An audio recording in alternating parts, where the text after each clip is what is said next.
Hi everybody, this is Lonnie. Today's video is on taking a photograph and making it into something. Um, we're going to use this picture. And the way you do this is you take and put it in your machine.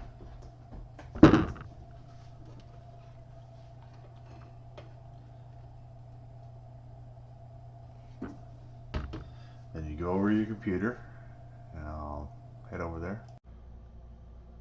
Okay, while you're at the computer, and here's your image shown on the background, you come over to the left and you hit extract image.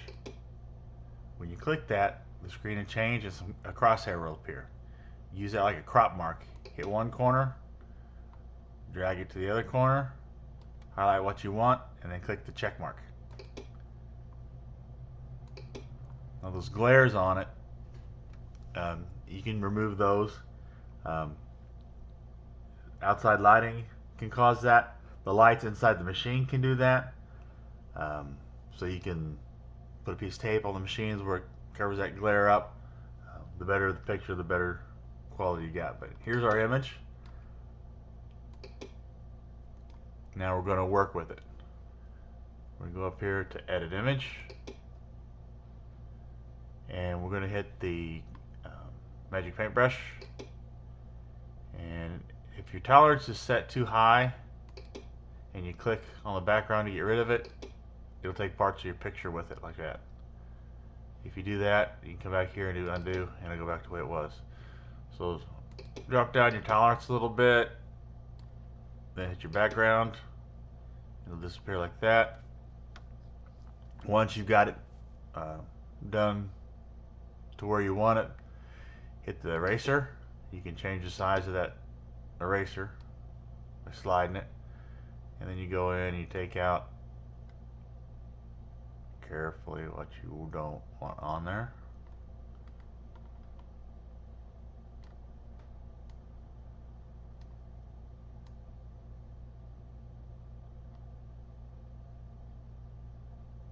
You get a big chunk like this that's separated from everything else, you can raise your tolerance.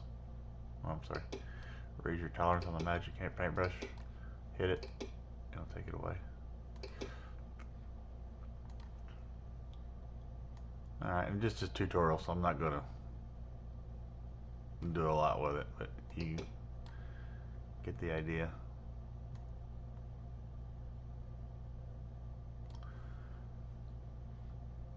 Okay, now when we were like this, we got what we want, hit confirm. There's our image compared to the picture.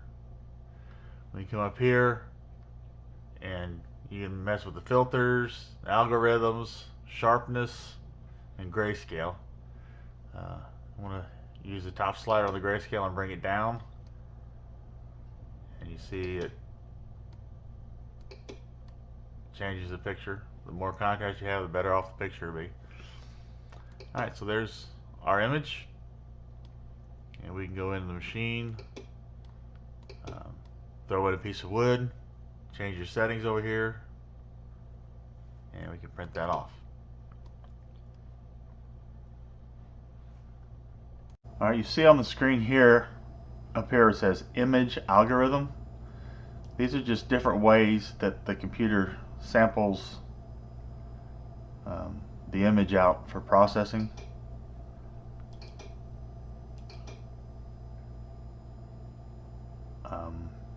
And with that,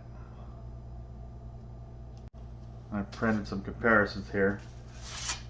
This is taking a grayscale image and doing the algorithms on it.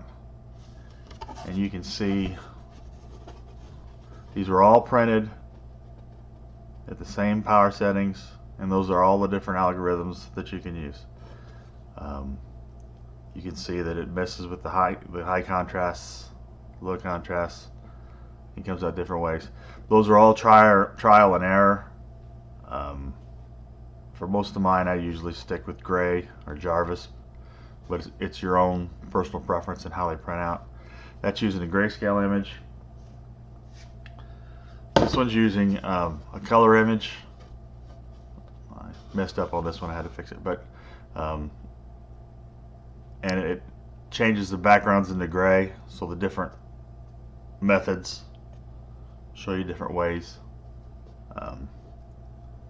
Contrast and brightness you use a lot, but the algorithms, it's just your own preference.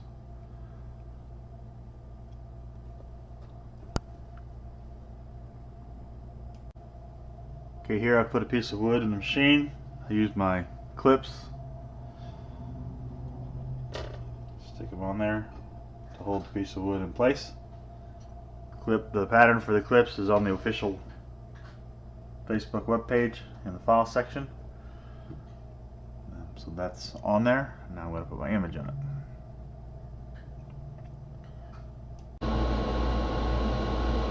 Okay, I'm here on Make It.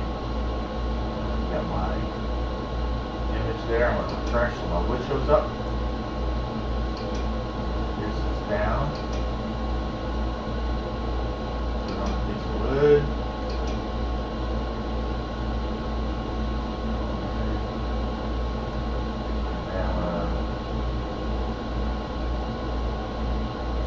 Settings. Just going to do click here on the wood. We're on basswood. So I'm going to click on the image. I'm going to pick the setting that I want. Let's go with 60.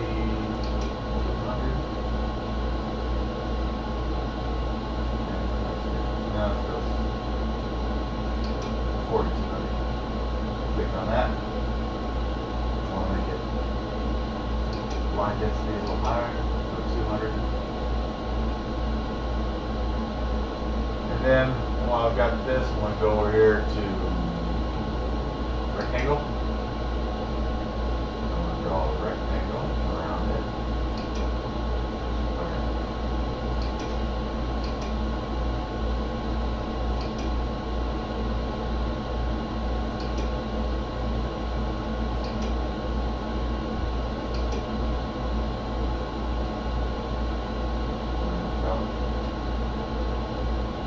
Square, cut it.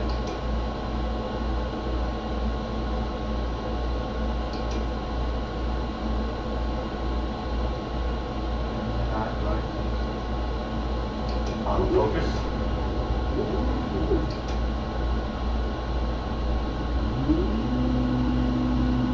Always check the image after you autofocus. Make sure your placement is correct.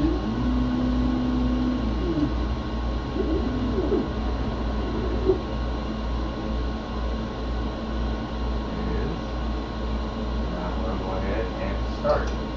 Back in just a minute whenever it finishes. Alright, so here's my test print. As you can see, it's fairly small. But you get the idea how it works.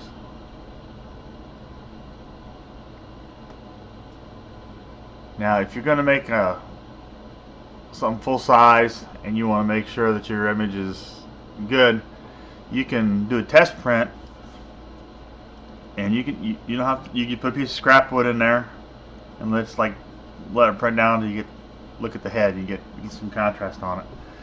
So you don't have to print the whole thing every time, just do a press print. Let it go and then cancel it and see what you got. Hope that helps you out.